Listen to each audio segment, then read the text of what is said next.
Hello everyone, मैं अंकुर बबेले आप सभी का स्वागत करता हूं आपके अपने channel magnet brains Hindi medium पर। मैग्नेट ब्रेन्स हिंदी मीडियम एक ऐसा प्लेटफॉर्म है जो हिंदी माध्यम की कक्षा 7वीं से लेकर कक्षा 12वीं तक का संपूर्ण पाठ्यक्रम बिल्कुल निःशुल्क में उपलब्ध करा रहा है। मतलब यह कि आपको यहां पर किसी प्रकार का कोई पेमेंट नहीं करना है, कोई सब्सक्रिप्शन परचेज नहीं करना है। सभी वीडियोज मिलेंगे आपको बिल्कुल निःशुल्क, वो भी क्वालिटी कंटेंट और बेस्ट फैकल्टीज के साथ। तो चलिए बात करते हैं कि इस वीडियो में हम क्या पढ़ने वाले हैं। इस वीडियो में हम बात करेंगे एनसीईआरटी सॉल्यूशंस के बारे में। ये एनसीईआरटी सॉल्यूशंस होंगे चैप्टर नंबर 7 के, आपकी पॉलिटिकल साइंस की जो बुक है, राजनीति विज्ञान की किताब के चैप्टर नंबर 7 लोकतंत्र के परिणाम से। तो सबसे पहला प्रश्न आता है आपके सामने कि लोकतंत्र किस तरह उत्तरदायी, जिम्मेदार और वैध सरकार का गठन करता है। लोकतंत्र में लोगों को अपनी सरकार का चुनाव करने का अधिकार होता है और जो उम्मीदवार चुना जाता है उसे लोगों की मांगों को पूरा करने में सक्षम भी माना जाता है। जिसको भी हम चुनते हैं ये मानते हैं कि ये लोगों की उम्मीदें पूरा कर सकता है, ऐसा करने में सक्षम भी है। लोकतंत्र में फैसले भी कुछ कायदे कानून के अनुसार लिए जाते हैं, मतलब कुछ नियम कानून में रहकर फैसले लेंगे, ऐसे नहीं कुछ भी कर दिया। और कोई भी नागरिक यह सूचना प्राप्त करने का अधिकार रखता है।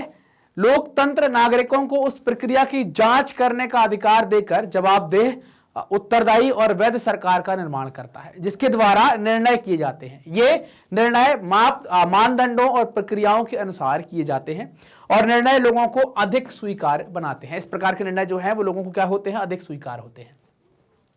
अगला प्रश्न, प्रश्न नंबर 2, लोकतंत्र किन स्थितियों में सामाजिक विविधताओं को संभालता है और उनके बीच सामंजस्य बिठाता है। लोकतंत्र केवल बहुमत का शासन नहीं है। बहुमत का शासन केवल एक धार्मिक या सामाजिक समुदाय का नियम नहीं है। लोकतांत्रिक व्यवस्थाएं कई तरह के सामाजिक विभाजनों को संभालती हैं। कोई भी समाज अपने विभिन्न समूहों में टकराव पूरी तरह से खत्म नहीं कर सकता, लेकिन बातचीत से सामंजस्य बिठाने का तरीका निकाल सकते हैं और यह काम लोकतंत्र कर सकता है। तो ये वाली जो बात थी कि लोकतंत्र किन स्थितियों में सामाजिक विविधताओं को संभालता है और उनके बीच सामंजस्य बिठाता है, उसको हमने हल किया। अगला प्रश्न है प्रश्न नंबर 3, निम्नलिखित कथनों के पक्ष या विपक्ष में तर्क दीजिए। औद्योगिक देश ही लोकतांत्रिक व्यवस्था का भार उठा सकते हैं, पर गरीब देशों को आर्थिक विकास करने के लिए तानाशाही चाहिए। लोकतंत्र अपने नागरिकों के बीच की असमानता को कम नहीं कर सकता। गरीब देशों की सरकार को अपने ज्यादा संसाधन गरीबी को कम करने और आहार, कपड़ा, स्वास्थ्य, शिक्षा पर लगाने की जगह उद्योगों और बुनियादी आर्थिक ढांचों पर खर्च करने चाहिए। नागरिकों के बीच आर्थिक समानता अमीर और गरीब दोनों तरह के लोकतांत्रिक देशों में है। लोकतंत्र में सभी को एक ही वोट का अधिकार है। इसका मतलब यह है कि लोकतंत्र में किसी तरह का प्रभुत्व या टकराव नहीं होता है। तो ये जो तर्क दिए गए हैं कि इन कथनों के जो दिए गए हैं इनके पक्ष में तर्क हमको देने हैं, तो अब एक एक करके हम बात करें क्या है। तो पहला क्या है, यहां पर आप पहला देखें, औद्योगिक देश ही लोकतांत्रिक व्यवस्था का भार उठा सकता है, पर गरीब देशों को आर्थिक विकास करने के लिए तानाशाही चाहिए। औद्योगिक देश ही लोकतांत्रिक व्यवस्था का भार उठा सकते हैं, पर गरीब देशों को आर्थिक विकास करने के लिए तानाशाही चाहिए। यह कथन गलत है। तानाशाही से कोई भी देश अमीर नहीं बन सकता है। इसे हम अपने देश के उदाहरण से समझ सकते हैं। 1947 में भारत को तीसरे विश्व देशों में शामिल किया गया था, लेकिन अब दुनिया में तेजी से बढ़ती अर्थव्यवस्थाओं में शामिल किया गया है। ठीक, तो पहले तर्क को हमने गलत कर दिया। दूसरा क्या है, लोकतंत्र अपने नागरिकों के बीच असमानता को कम नहीं कर सकता। लोकतंत्र विभिन्न नागरिकों के बीच असमानता को कम नहीं कर सकता, यह कथन गलत है। सरकार और अन्य नीतियां सभी के लिए बनाई गई हैं। लोकतंत्र सभी नागरिकों को समान अधिकार प्रदान करता है, पर इन नियमों का पालन सख्ती से होना चाहिए। अगला कथन जो है, गरीब देशों में लोग स्वास्थ्य और शिक्षा सेवाओं पर खर्च नहीं उठा सकते। ऐसे में सरकार को उनकी मदद करनी चाहिए, ना कि अपने संसाधन उद्योगों और बुनियादी आर्थिक ढांचों को मजबूत करने में लगाने चाहिए। जैसे तीसरा कथन था ना, ये गरीब देशों की सरकार अपने ज्यादा संसाधन गरीबी को कम करने, आहार, कपड़ा, स्वास्थ्य, शिक्षा लगाने की जगह उद्योगों और बुनियादी आर्थिक ढांचों पर खर्च करनी चाहिए। तो उसका जवाब क्या मिल गया हमको, ये मिल जाता है। एक और है अगला पॉइंट, नागरिकों के बीच आर्थिक समानता अमीर और गरीब दोनों तरह के लोकतांत्रिक देशों में है। तो आर्थिक समानता दोनों ही तरह के देशों में नहीं है। हर देश में कुछ हिस्से में लोग बिल्कुल गरीब हैं, तो कुछ हिस्से में लोग अमीर हैं। अमीरी और गरीबी के बीच की तरह बीच की यह दीवार कभी खत्म नहीं होने वाली है, हमेशा बनी रहने वाली है। फिर एक आखिरी पॉइंट क्या था, तो आखिरी पॉइंट पर चर्चा कर लें। लोकतंत्र में सभी को एक ही वोट का अधिकार है। इसका मतलब यह है कि लोकतंत्र में किसी तरह का प्रभुत्व और टकराव नहीं होता है। लोकतंत्र में सभी को एक ही वोट का अधिकार है। इसका मतलब यह है कि लोकतंत्र में किसी तरह का प्रभुत्व और टकराव नहीं होता है। यह कथन गलत है, क्योंकि टकराव को केवल एक आदर्श स्थिति में ही समाप्त किया जा सकता है। वास्तविक लोकतंत्र में हालांकि प्रत्येक व्यक्ति के पास एक वोट होता है, लेकिन लोगों के बीच विभाजन होते हैं। ये विभाजन टकराव का कारण भी बनते हैं। तो सारे जो तर्क हमको दिए गए थे, कथन दिए गए थे, उनके तर्क और कुतर्क हमने देखे। अगला प्रश्न, प्रश्न नंबर 4, नीचे दिए गए ब्यौरों में लोकतंत्र की चुनौतियों की पहचान करें। ये स्थितियां किस तरह नागरिकों के गरिमापूर्ण, सुरक्षित और शांतिपूर्ण जीवन के लिए चुनौती पेश करती हैं। लोकतंत्र को मजबूत बनाने के लिए नीतिगत, संस्थागत उपाय भी सुझाएं। उच्च न्यायालय के निर्देश के बाद उड़ीसा में दलितों और गैर दलितों के प्रवेश के लिए अलग अलग दरवाजा रखने वाले एक मंदिर को एक ही दरवाजे से सबको प्रवेश की अनुमति देनी पड़ी। दूसरा पॉइंट क्या है, भारत के विभिन्न राज्यों में बड़ी संख्या में किसान आत्महत्या कर रहे हैं। तीसरा पॉइंट क्या है, जम्मू कश्मीर के गंडवारा में मुठभेड़ बताकर जम्मू कश्मीरी पुलिस द्वारा 3 नागरिकों की हत्या करने के आरोप को देखते हुए इस घटना के जांच के आदेश दिए गए हैं। अब इनका हम उत्तर लिखेंगे। हमें क्या इस पे लोकतंत्र को मजबूत करने के पक्ष में नीतिगत उपाय हमको सुझाने हैं और इन कारणों को लेकर बात करनी है। पहले कथन में लोकतंत्र के लिए चुनौती यह है कि वह अपने सभी नागरिकों को उनकी जाति के बावजूद समान अधिकार प्रदान करे। जाति के आधार पर लोगों के साथ भेदभाव ना करे। जाति के साथ लोगों के साथ भेदभाव होता है, जो लोकतंत्र को कुछ कठोर नियम बनाकर जाति व्यवस्था को खत्म करना चाहिए। किसान जब कर्ज में डूब जाता है तो अपनी आजीविका के लिए पर्याप्त धन नहीं जुटा पाता, तब वह आत्महत्या का रास्ता चुनता है। ऐसे में लोकतंत्र के लिए यह चुनौती है कि वह किसान को मदद उपलब्ध कराए, किसानों को सब्सिडी प्रदान की जाए, उन्हें मुनाफा कमाने और आजीविका का संतोषजनक स्तर प्रदान करने में मदद करेगा। कृषि के संसाधन आसानी से और कम दामों पर उपलब्ध कराए जाएं। लोकतंत्र की चुनौती पुलिस पर लोगों के भरोसे को बनाए रखना भी है, जो तीसरा कथन था। नेता और बड़े अफसर अपने हित के लिए अपनी शक्तियों का गलत उपयोग करते हैं, इसका नुकसान आम जनता को होता है।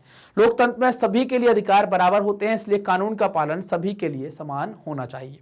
तो इन तीनों कथनों के आधार पर हमने अपने उत्तर को देख लिया। अगला प्रश्न है प्रश्न नंबर 5, लोकतांत्रिक व्यवस्थाओं के संदर्भ में इनमें से कौन सा विचार सही नहीं है।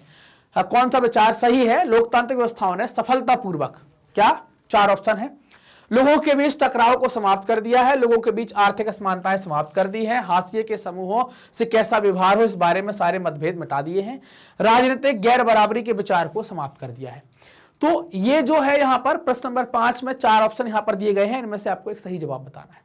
सही जवाब क्या है कि लोगों के बीच टकराव को समाप्त कर दिया है। समाप्त ना कहें, समाप्त करने की जगह टकराव की संभावना को कम कर दिया है, ये ज्यादा सही आंसर होता। अगला प्रश्न है प्रश्न नंबर 6, लोकतंत्र के मूल्यांकन के लिहाज से इनमें से कोई एक चीज लोकतांत्रिक व्यवस्थाओं के अनुरूप नहीं है, उसमें से चुने। स्वतंत्र और निष्पक्ष चुनाव, व्यक्ति गरिमा, बहुसंख्यकों का शासन, कानून के समक्ष समानता। क्या इसमें से व्यवस्थाओं के अनुरूप नहीं है, वो आपको बताना है। तो इसका सही जवाब क्या है, बहुसंख्यकों का शासन, ये लोकतांत्रिक व्यवस्थाओं के अनुरूप नहीं है। अगला प्रश्न है प्रश्न नंबर 7, लोकतांत्रिक व्यवस्था के राजनीतिक और सामाजिक असमानताओं के बारे में किए गए अध्ययन बताते हैं कि लोकतंत्र और विकास साथ ही चलते हैं, लोकतांत्रिक व्यवस्थाओं में असमानताएं बनी रहती हैं, तानाशाही में असमानताएं नहीं होती, तानाशाहियां लोकतंत्र से बेहतर साबित हुई हैं। तो इनमें से आपको जो अध्ययन किए गए हैं उनमें से बताना है कि क्या है। तो इसका सही जवाब क्या है कि लोकतांत्रिक व्यवस्थाओं में असमानताएं बनी रहती हैं, मतलब असमानताएं बिल्कुल समाप्त नहीं होती हैं। प्रश्न नंबर 8 आता है, इसमें एक अनुच्छेद है, इस अनुच्छेद को हमें पढ़ना है, उसके बाद फिर हमें जवाब देना है।